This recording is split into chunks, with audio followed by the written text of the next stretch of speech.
দেশের দক্ষিণ পশ্চিমের জনপদ সাতক্ষীরার শ্যামনগর উপজেলার এই মধুরাপুর।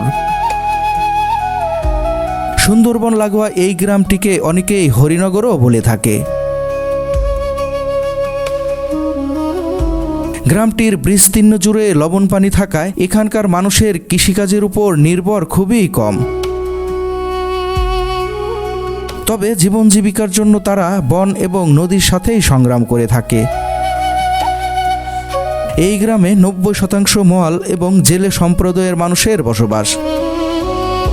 বনে কিংবা জলে প্রতিটা মুহূর্তই মৃত্যু ফাঁদ অপেক্ষা করে অসহায় এই মানুষদের জন্য। বাঘ তো দুইটা ভাইপো খাইছে, ওদের ধরছিল, ধরতে গেলে ওই ধরে যখন মারিয়ে চাপিয়ে দিয়েছে তখন ও বালিশ মুখি দিয়েছে। বালিশ মুখি দিয়ে বলতে আমার গাড়ো করে বাঘ। বাঘে পার হয়ে এসে প্রথমে একটা ছেলে বেশ কিছুদিন বেঁচেছিল, আর দুইজন স্বামী স্ত্রী একদম মৃত্যুবরণ হয়ে গেল। তবু একটু খাবার বা বেঁচে থাকার জন্য অদম্ভ লড়াই করে যায় বাঘ আর কুমিরের সাথে। আজকে আমি এমন কয়েকটি পরিবারের জীবন তুলে ধরব। জীবিকার খোঁজে বয়স্ক মানুষটি গিয়েছিল সুন্দরবনে মধু সংগ্রহ করার জন্য। বাঘ দৌড়িয়েছে আমার কাউন্টেছে, আর সাইডের লোক ছিল, বাঘ ডক্কর দিয়ে ভুক ভুক ডক্কর দিয়েছে, ওই ডক্কর দেওয়ার শব্দ বই সব লোক ভয় চলে গেছে। পেছন থেকে বাঘ এসে নির্মমভাবে টানতে থাকে বনের দিকে। তার মাথাটা সেজে ফিরিলাম, সেজে ফেরার পরে ঘাড় খুঁজি পায়নি, ধরে দিয়ে কুচি। বাঘে তো অনেক লোকে নিয়ে চলে যায়, ওই তার খুঁটে খুঁটে নিয়ে আসে, পা হাত পা এইগুলি খুঁটে খুঁটে নিয়ে এই মাটি দেয়। অলৌকিকভাবে বেঁচে গেলেও হারিয়েছে একটি পা।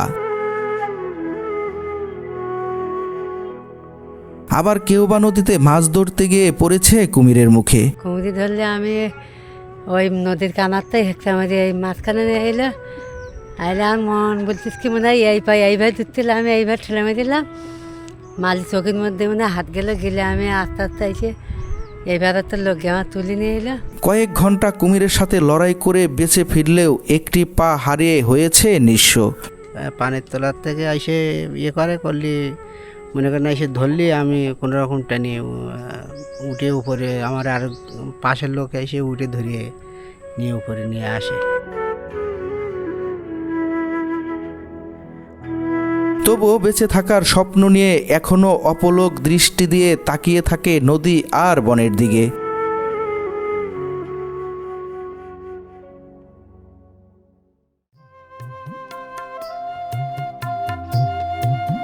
বেটখালী গ্রাম থেকে আমরা রওনা দিয়েছি হরিনগর গ্রামের অভিমুখে।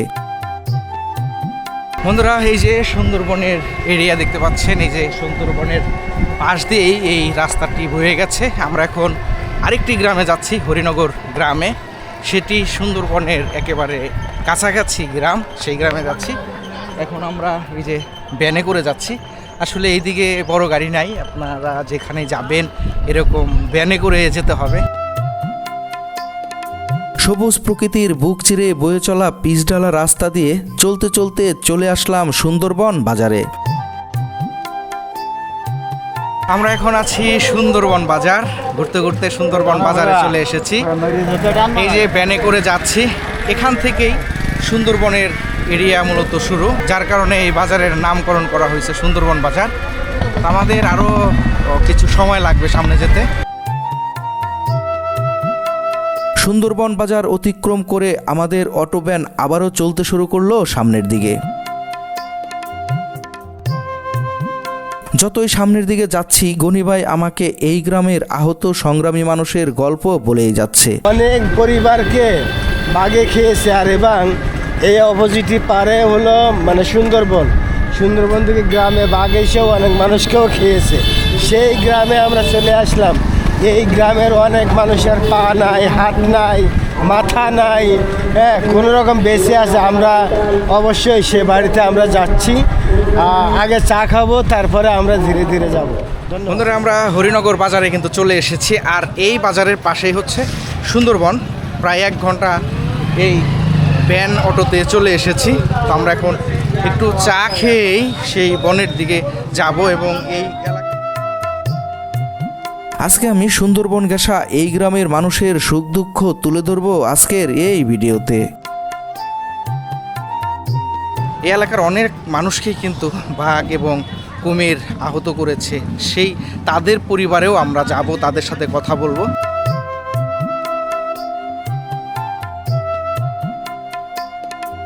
বন্ধুরা, আমরা এই যে চুনকুড়ি নদীর পাশ দিয়ে হাঁটতেছি। নদীর ওই পাশ থেকে কিন্তু সুন্দরবন শুরু। ওই যে দেখতে পাচ্ছেন, ওটাই সুন্দরবন।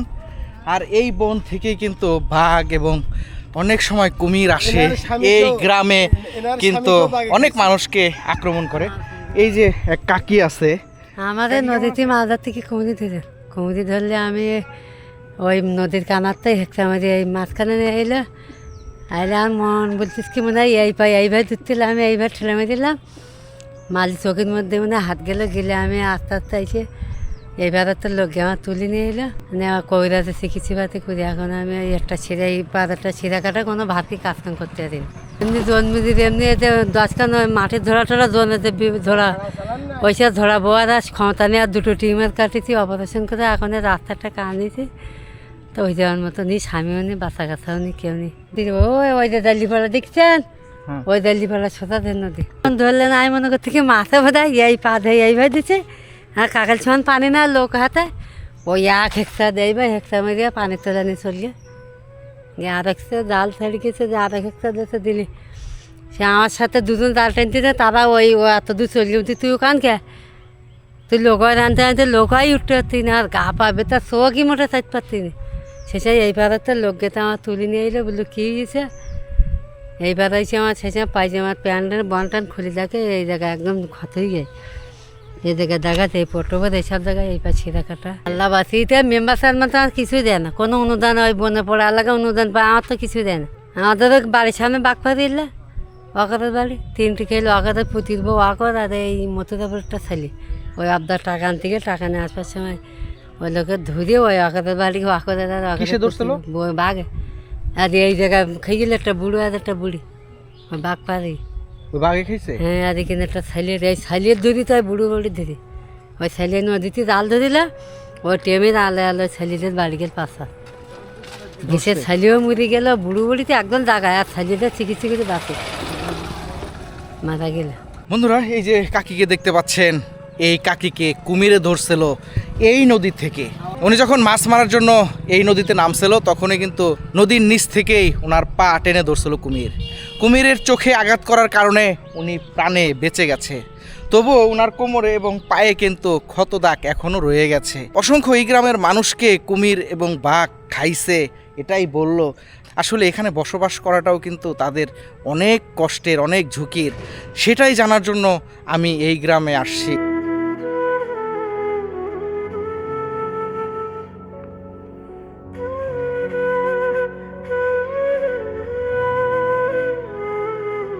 বন্ধুরা, আমরা সুন্দরবনের একেবারে গা ঘেঁষে নদীর ডান পাশ দিয়ে হাঁটতেছি। সুন্দরবনের শেষ বাড়ি যেটি আরেকটি বাড়ি, সেই বাড়িতে প্রবেশ করব। এই বাড়িতে কিন্তু যিনি থাকে তার কিন্তু একটি পা নাই, সেই পা কিন্তু বাঘে নিয়ে গেছে। এই তথ্য পেয়ে আমরা এসেছি এই যে এই বাড়িতে। শুধু একটি নদী পার হয়েই বাঘ কুমির সবসময় আসে প্রায় বলা চলে। যাই হোক, এই বাড়িতে এখন আমি প্রবেশ করব। এই যে বাড়িতে যাচ্ছি, দেখুন একটি পেরিবাদ দিয়ে রাখছে যাতে পানি এই পাশে না আসে। এই যে দেখুন বাড়িটা। আসসালামু আলাইকুম। ভালো আছেন? এটা আপনার বাড়ি? হ্যাঁ। আচ্ছা, এখানে পানি ওঠে না? বর্ষা হলে খুব বর্ষা হলে হয় পানি। এই নদীতে জোয়ার ভাটা হয় না? হ্যাঁ। ওই জোয়ারের পানি তো এই পাশে আসে না না, এই বেরিবাদের কারণে। ভেরিবাদের কারণে এই রাস্তার কানায় মনে করেন যে আমাদের এই নিজস্ব জায়গা, কিন্তু দেখা যাচ্ছে যে রাস্তা বেরিয়ে হওয়ার পরে আলার পরে যেটুকুন ছিল এই এসে বসে।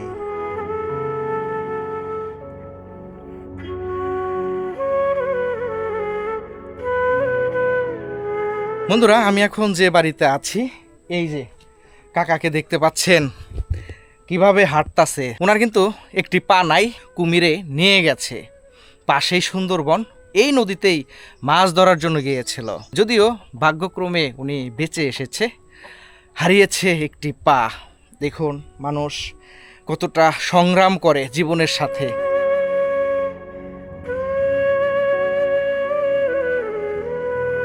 নদীতে পোনা ধরতে যাইয়ে অ্যাক্সিডেন্টটা হয়। আমাদের পাশে, আমাদের এই সাইডে এখানে পাশে নদী আছে, আমি পোনা ধরতে যাইয়ে কুমিরই ধরে।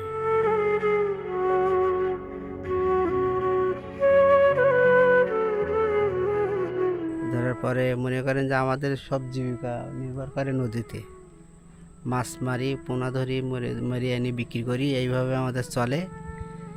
এখন এই অবস্থায় এই আসি, কুমির তো থাকে পানির তলায়, পানির তলার থেকে এসে করলি মনে করেন এসে ধরলি আমি কোনো রকম টানিয়ে উঠে উপরে, আমার আর পাশের লোক এসে উঠে ধরিয়ে নিয়ে উপরে নিয়ে আসার পরে ডাক্তারে চিকিৎসাটা দেওয়ার পরে পা নষ্ট হয়ে যায়, যাওয়ার পরে এমনি কেটে দেয়।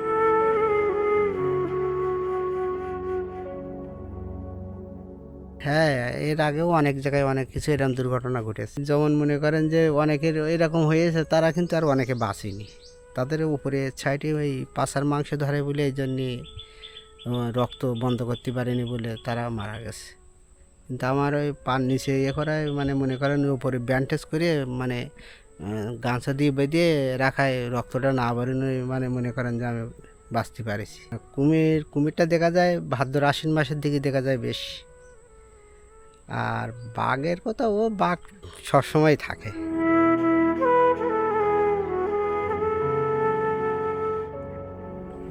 এখন মনে করেন যে আমার সেই নদীতে সেই পোনাই ধরতে হয়, নৌকোর দ্বারাই নৌকোয় উঠে গিয়ে আবার মাছ পোনা ধরি, এইভাবে সংসার কোনো রকম করে চলে। আর আমার বাড়িওয়ালাও দিন মজুরি দেয় অন্য লোকের বাড়িতে যাইয়ে, এইভাবে এখন বর্তমানে এইভাবে চলতেছে।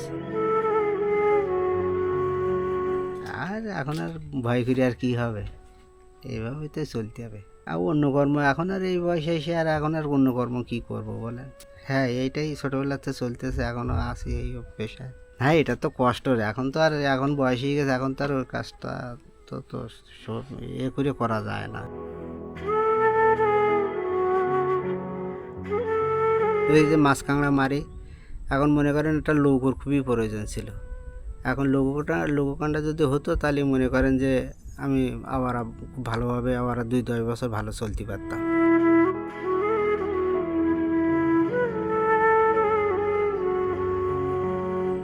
মানে আপনার একটা নৌকা হইলে হয়ে যায়? খুব, হ্যাঁ, খুব সুবিধা হতো। অনেকে সংবাদ নিয়ে অনেকে নিয়ে শুনে বুঝে চলে যায়, কিন্তু তো সে ধরনের কোনো সুযোগ সুবিধা পাওয়া যায় না। এনজিওর মাধ্যমে মনে করেন যে অনেক কিছু সুযোগ সুবিধা বলতে কি, হয়তো কেউ ছাগল দেয়, কেউ মুরগি দেয়, এই ধরনের। কিন্তু একটা লৌকো দরকার, লৌকো হলে খুব সুন্দর হতো।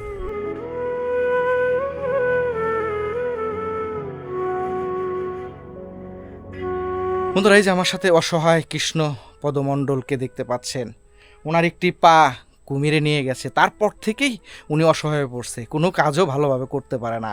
আমি ওনার সাথে কথা বলেছি, যেটি জানলাম আসলে ওনার খুব বেশি কিন্তু চাহিদা না, একটু জীবন জীবিকার জন্য একটা নৌকার ব্যবস্থা যদি হয় তাহলে কিন্তু উনি চলতে পারে। আর একটি নৌকার যে খুব বেশি দাম তাও কিন্তু না। অনেক মানুষ আসছে, ওনার সাথে কথা বলছে, ওনাকে দেখে গেছে, কেউ কোনোভাবে সহযোগিতা করে নাই। কিছু এনজিওর মাধ্যমে মুরগি ছাগল এইগুলা দিচ্ছে, এইগুলা দিয়ে লালন পালন করে কোনো রকম চলতেছে। তো আসলে ওনার একটি নৌকা খুবই খুবই প্রয়োজন। তো আমি ওনার নাম্বারটা দিয়ে দেব।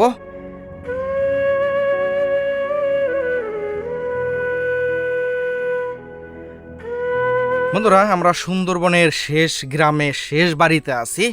দেখুন, এই মানুষটার একটি পা কুমিরে নিয়ে গেছে, তারপর থেকেই উনি শক্ত কোনো কাজ করতে পারে না।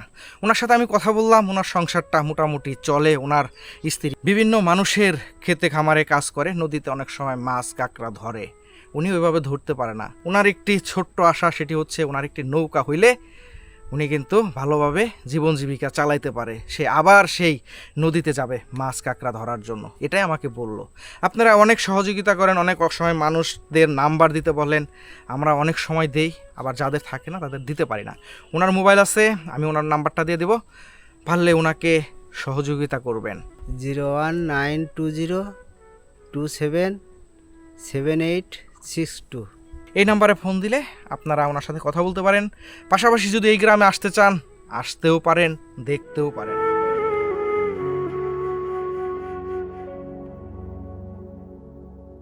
বন্ধুরা, এই যে সুন্দরবন, এই যে নদী, এই যে বাড়ি, দেখুন এটি হচ্ছে শেষ বাড়ি, সুন্দরবনের পাশের শেষ বাড়ি এটা। আসলে যখন বাঘ কুমির আসে এরকম বাড়িতেই কিন্তু প্রথম আসে।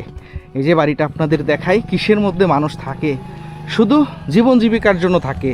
এই যে বাড়ি, এইদিকে নদী, যে কোনো সময় এই নদী পার হয়ে বাঘ কুমির সব সময় আসে, পানি এই পর্যন্ত আসে। এখন ভাটা, যার কারণে পানি নিচে, জোয়ার আসলে এই পর্যন্ত পানি আসে।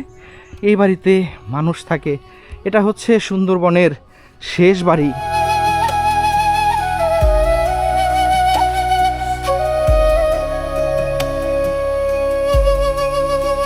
বাঘ তো দুইটা ভাইপো খাইছে। ও পারি আইসা ওদের ধরছিল, ধরতে গেলে ওই ধরে যখন মারিয়ে চাপিয়ে দিয়েছে তখন ও বালিশ মুখি দিয়েছে। বালিশ মুখি দিয়ে বলতে আমার গার উপরে বাঘ, দাদা আমার গার উপরে বাঘ ইস। তা বাঘটা তখন ওর বাবা কি করতেছে, ভিতরের থেকে একটা আপনার ওই বাঘের গালের ভিতর দিছে।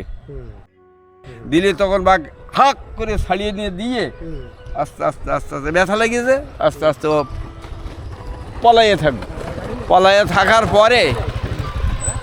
থাকার পরে আবার সেই বাঘ কী করলো, ওখান থেকে ওর পিছনে মানুষ যায়, দেখছে যে বাঘটা কোথায় যায়, আরও কোনো ক্ষতি করে কিনা। তখন কি করলো, ওখানে ওই বাঘটার সঙ্গে গিয়ে দেখলো আস্তে আস্তে বাজারের ভিতরে ঢুকিয়ে ওখান থেকে আসিয়ে আপনার একটা বুড়ি আর দুটো বাচ্চা ছিল। এই ঘরে অ্যানিমেল ছিল, অ্যানিমেলের ঘরে ও বলতেছে কি এ ছাগলের ওপরে অত্যাচার হচ্ছে কেন, রাত্রে ছাগল গুটবাট করে কেন। এখন এই ছাগলের দেখতে দিয়ে ওদের ওই ছাগল ছাড়িয়ে দিয়ে তখন ওই লাফ দিয়ে ওই ঘরের ভিতরে ঢুকিয়ে ওই বুড়িরই দেশে আগে দেওয়ার পরে ওই বেটারে আবার দেশে দুইজনে মারিয়ে দিলে। ঘাড়ে এখানে ধরলি পর ওরা জানে যে কোথায় ধরলে মানুষ, এখানে একটা করে চাপ দিয়েছে, দিয়ে থুই দিয়েছে, দিয়ে ওর দুইজন মারা গেল। দুটো বাচ্চা ছিল, দুই ভাই। তো ওরা বড় হাঁড়ি ছিল, এই হাঁড়ির ভিতরে ঢুকিয়ে গেল। হ্যাঁ, ঢুকিয়ে ওরা ওইভাবে চুপ মারিয়েছিল। থাকার পরে সকাল হয়ে গেল, তখন ওই বাঘ এসে ওই যে মসজিদের ভিতরে থাকবে, ওই মসজিদের ওখানে বন পেয়েছে, মনে করে যে এই বন আমি তো খাইছি, খাইয়ে এই বনে থাকি। হ্যাঁ, নিয়ে গেছে, দেখা গেছে দুইখানা হাত আছে, আর ওদিকে নেই, খাই ফেলেছে। 3 দিন পরে ধরতে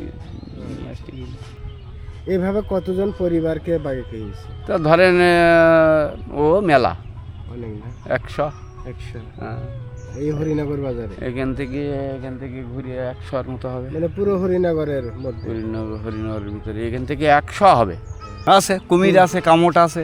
হ্যাঁ, তো এই মানুষ ধরতেছে, মারিয়েছে, যায় অভাবের জ্বালায়, জীবিকা নির্বাহের জ্বালায় না যায়, সংসার চলে না, মাছ কাঁকড়া এর উপর নির্ভর। আমাদের এই পাতা আসে, এই পাতা দিয়ে পাতা ছিল, এই যে পাতা কুড়িয়ে এই পাতা শুকিয়ে উনুনে দেয়। আর এতে আয় তো নেই, চালিয়ে আপনার ই কিনবে কী করি। তারপর আমি মাছ মারি, মাছ খেয়াও দিয়ে মাছ মারিয়ে হয়তো 50 টাকা 60 টাকা 70 টাকা হলো, দেখা গেল বাচ্চা খাবার টাবার দিয়ে দিলাম। লেজের বাড়ি দিয়েছে, দিলি নৌকোতে চলে গেছে, গেলে ধরিয়ে নিয়ে চলে গেছে, যে এখান থেকে যে ওই বাঁকে দিয়ে উঠিয়ে ওখানে দেখতে যে এই মানুষটা নিয়ে গেল কোথায়, তো এখান থেকে ওই বাঁকে নিয়ে গেল। বন্ধুরা, আমি সুন্দরবনের পাশের বেরিবাদের রাস্তাতে হাঁটতেছি, আর এই রাস্তাটা কিন্তু বৃষ্টির সময় একেবারেই চলাচল করা যায় না, কাদা মাটি, যদিও শুকনো, যার কারণে হাঁটতে পারতাছি। চিন্তা করুন যে যদি বৃষ্টি হয় তাহলে এদিক দিয়ে কোনোভাবেই হাঁটা সম্ভব না। আর এই পাশ দিয়ে হচ্ছে এই যে বাড়িঘরগুলো দেখতে পাচ্ছেন, এটি সুন্দরবনের শেষ গ্রাম, এবং এই যে দেখতে পাচ্ছেন নদীর ওই পাশ থেকে হচ্ছে সুন্দরবন।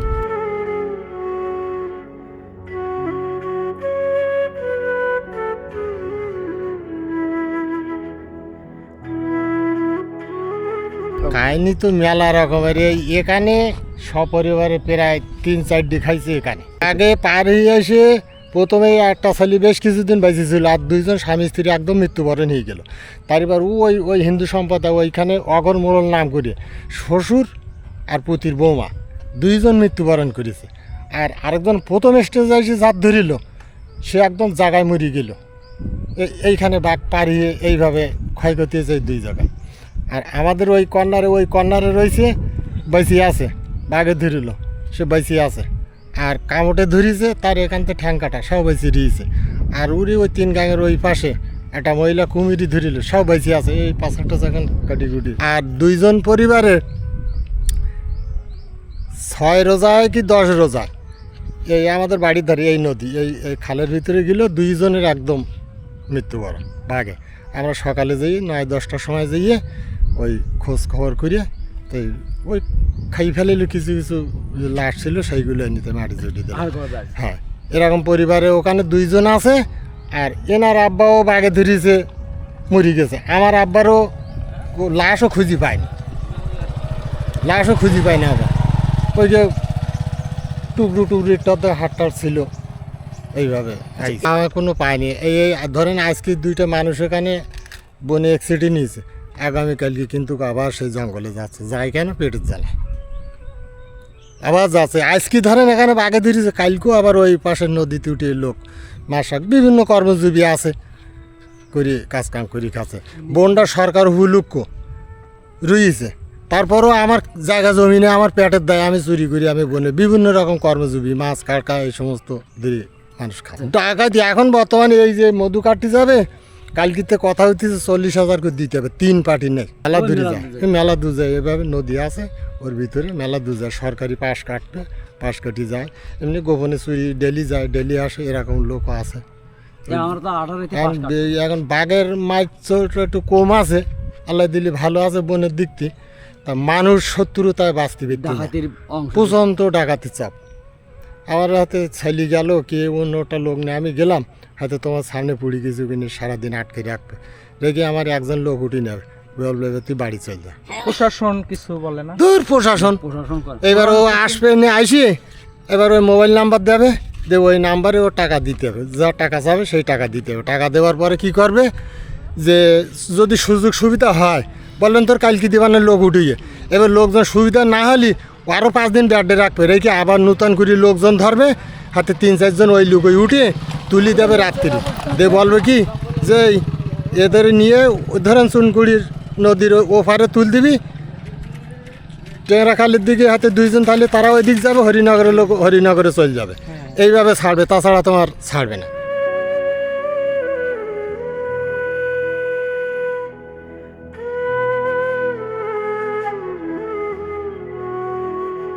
বন্ধুরা, আমরা এই যে চুনকুড়ি নদীর পাশ দিয়ে হাঁটতেছি, এখানে এসে দেখুন মানুষের কথা শুনতেছি, আসলে কলিজাটা যেন ফেটে যাচ্ছে এদের কথা শুনে।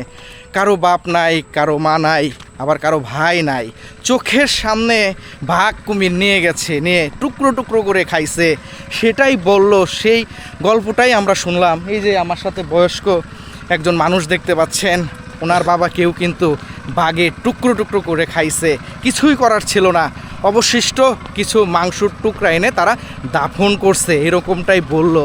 এই নদী, এই বন এইখানকার মানুষের জীবন জীবিকার আহার যোগায়, আর এই বনই আবার এদের জীবন কেড়ে নেয়। এভাবেই তাদের দিনের পর দিন, যুগের পর যুগ চলতে থাকে এখানকার মানুষের জীবন। হ্যাঁ, আমার এই কিনে জন্মস্থান জায়গা আছে আমাদের এখানে, এই বন করি আমরা খাই।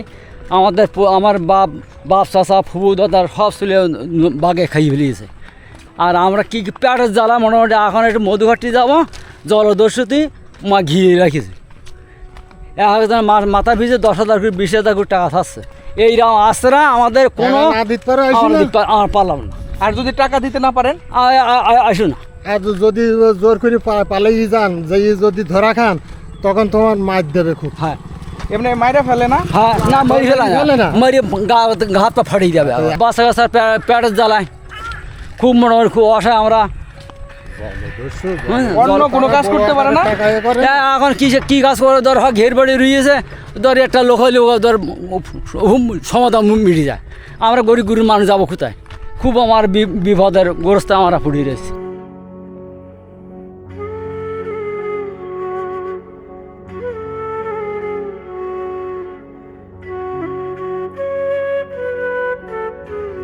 বন্ধুরা, আমি এখন এমন একটি বাড়িতে যাচ্ছি, এমন একটি লোক আপনাদেরকে দেখাবো।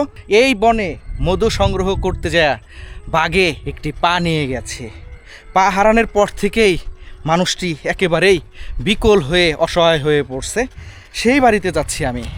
এই যে বাড়ি দেখুন, এই বাড়িতে সেই বয়স্ক মানুষটি আছে।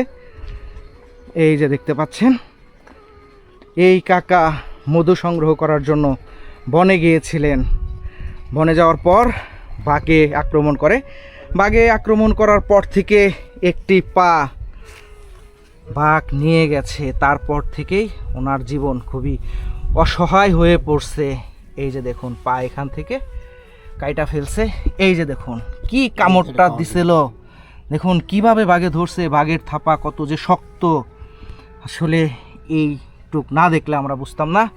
একটি পা আছে, একটি পা দিয়ে কোনো রকম উনি হাঁটাচলা করতে পারে, তেমন কোনো কিছু করতে পারে না।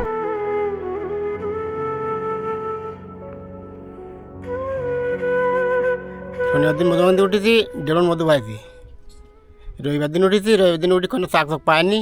10 জন ছাড়া কাটতে উঠেছি, সিরিয়াল ছাড়া কাটেছি। ছাড়া কাটার পর চড়ক মাল বলতে ওই হালকা হালকা বন, চড়ক সাদা সাদা হালকা হালকা চড়ক মালে দিয়ে উঠি। সেই ওঠার পর বাঘ দৌড়িয়েছি, আমার কাউন্টেছে। আর সাইডের লোক ছিল, বাঘ ডক্কর দিয়ে ভুক ভুক ডক্কর দিয়েছে। ডক্কর দেওয়ার শব্দ বই সব লোক ভয় চলে গেছে। ভয় চলে গেলে আমার তখন আক্রমণ করিতে পায়। কুকুরা ধরলে আমি ওই ঘাড়ে ধরতে এলো। ঘাড়ে ধরতে গেলে আমি তার মাথাটা হাঁটু সেরে ফেরিলাম। সেরে ফেরার পরে ঘাড় খুঁজি পায়নি, ধরে দিয়ে কুকুর পায় ধরলে আমি ওই হাতে ওই বাতার তাকে দিই, আমি কোবা কোপ করে দিই। ওই বাতে কান দিই, ডেনাতে কোবা দিই, ওই কোবার ওর ছুটি তোকে মিলে গেছে।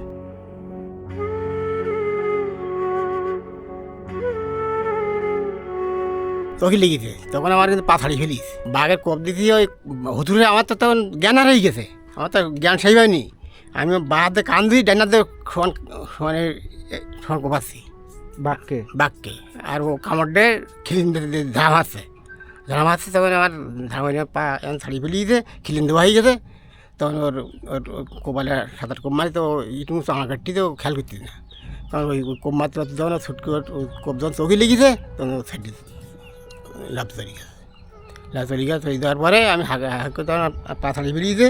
ছাড়িয়ে ফেরার পরে হাঁকা করলাম যে তোরা ব্যাস চলে আয়।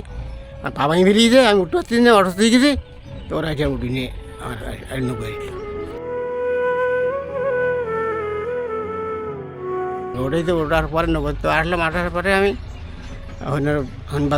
বাজারে আসার পরে ওখানে সামনে নিজে সেখানে ভর্তি করিনি।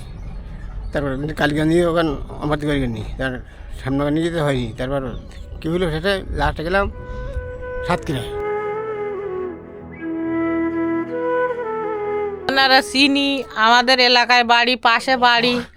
উনি এই অবস্থা, বনে মধু কাটতে যাইয়ে ওনার বাঘে ধরিয়ে পাটা নষ্ট হয়ে গেছে। অসহায় ব্যক্তি, লোকে বলতেছে আর্থিক অবস্থা আছে, আর্থিক অবস্থা তার কিচ্ছু নেই। এখন ধরো এখন আমাকে হুলে জমি জায়গা মানসি করতেছে। ওনার পাটা যদি ভালো থাকতো, তো 2 বিঘি জমি করলে তো তার ভাতটা হতো। এবার উনি তার এখন বনে যেতে পারতে না, মাছ মারতি, কাঁকড়া মারতি, মধু কাটতি, তাহলে ওর সংসারটা চলবে কী করে? এবার হাতে একটা ছেলে আছে ওনার, তো একটা ছেলে খাটাখাটনি করে, তার বউ বাচ্চা আছে। এবার এনারা 2 জন আছে, তাহলে সংসারে এখনকার যা জিনিসপত্রের দাম, তা একটা টানিয়ে চালাইনি, এটা কষ্ট না? আর এখনকার ছেলেপুতির বউরা তো ভাতই দিতে চায় না।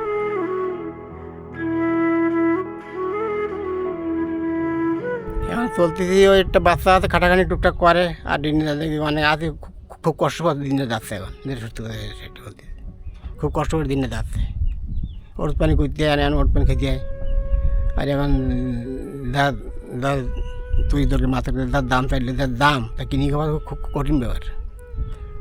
একটু কষ্ট করে শোনা যাচ্ছে এখন দিনে চলতে যাওয়ার।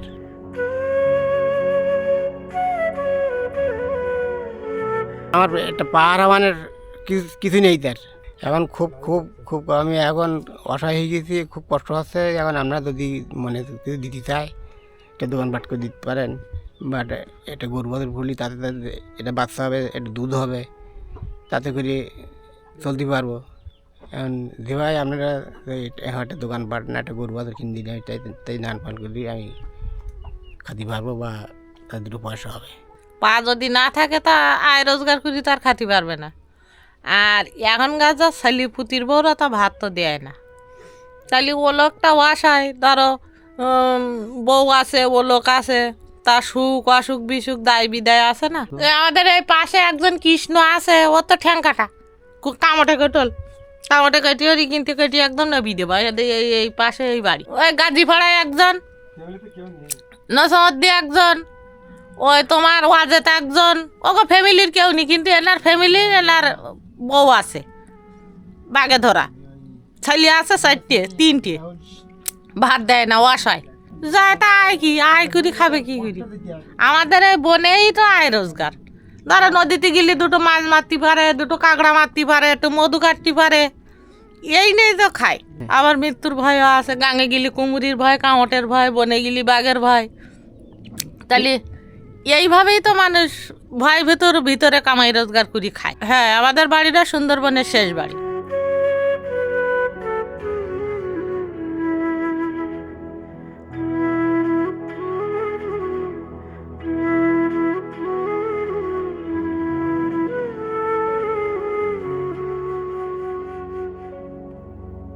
বন্ধুরা, আমার সাথে এই যে বয়স্ক মানুষটা দেখতে পাচ্ছেন, উনি কিন্তু একটি পা হারাইছে। কিভাবে হারাইছে সেটি শুনলেন।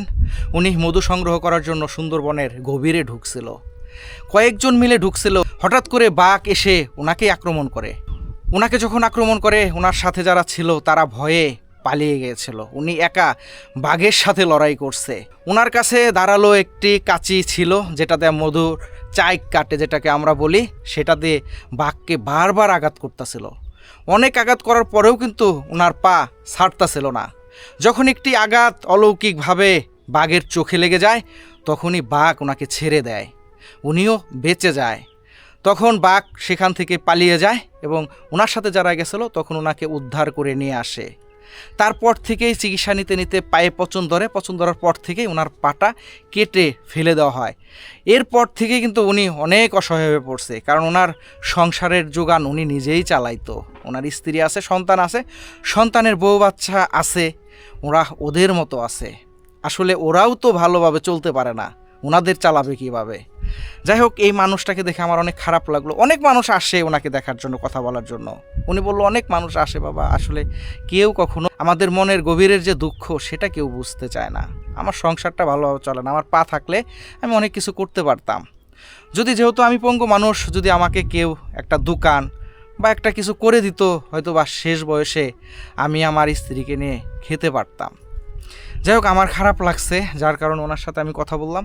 আপনারা তো সবসময় বলেন অসহায় মানুষ পেলে তাদের মোবাইল নাম্বার দেওয়ার জন্য, তাদের সাথে যোগাযোগের ব্যবস্থা করে দেওয়ার জন্য। যাই হোক, আমি ওনার মোবাইল নাম্বার দিয়ে দেবো, আপনারা ওনার সাথে যোগাযোগ করবেন এবং আমি চাবো যে ওনাকে একটু সহযোগিতা করবেন।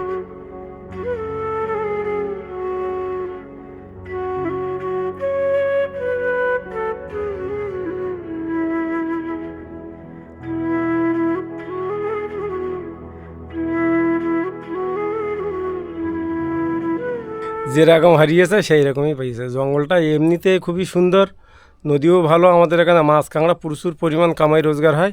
এই কামাই করতে যেয়ে মানুষের ক্ষতি হয় বেশি, প্রচুর ক্ষতি হয়।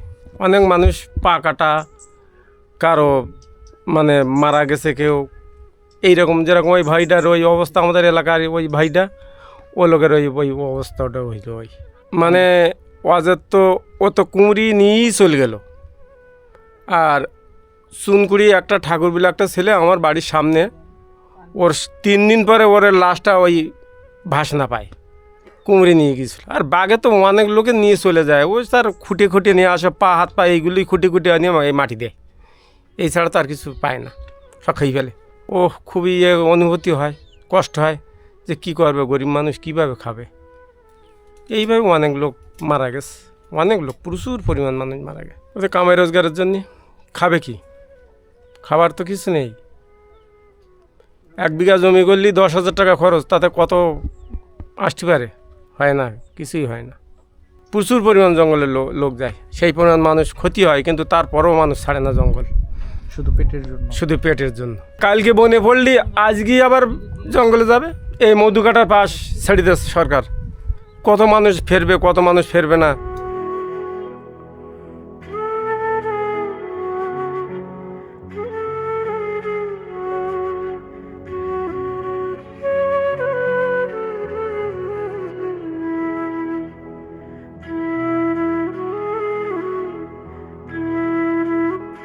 বন্ধুরা এই যে কাকার সাথে কথা বললাম, এখন এই যে 4 জন মিলে এই কাকার বাড়িতে যাচ্ছি। ওনার সাথে আমার রাস্তায় দেখা হয়েছিল। ওনার কাছে জিজ্ঞেস করছিলাম ওনার মোবাইল আছে কিনা, বললো মোবাইল আছে বাসায়, নাম্বার ওনার মুখস্থ না, কারণ ওনারা মোবাইল ভালোভাবে চালায়ও না, বুঝেও না। যার কারণে আমরা একটি ভ্যান অটো নিয়ে যাচ্ছি ওনার বাড়ির দিকে। ওনার বাড়িতে যেয়ে ওনার নাম্বারটা আপনাদেরকে দিয়ে দেব। আমি চাবো অবশ্যই ওনাকে সহযোগিতা করবেন।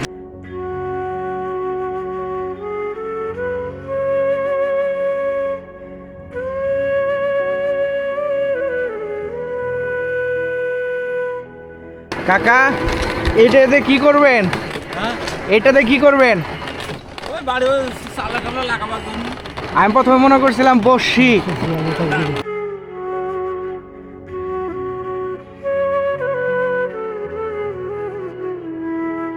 এই যে কাকার সাথে ব্যানে আসলাম, হরিনগর বাজারে এখন আছি।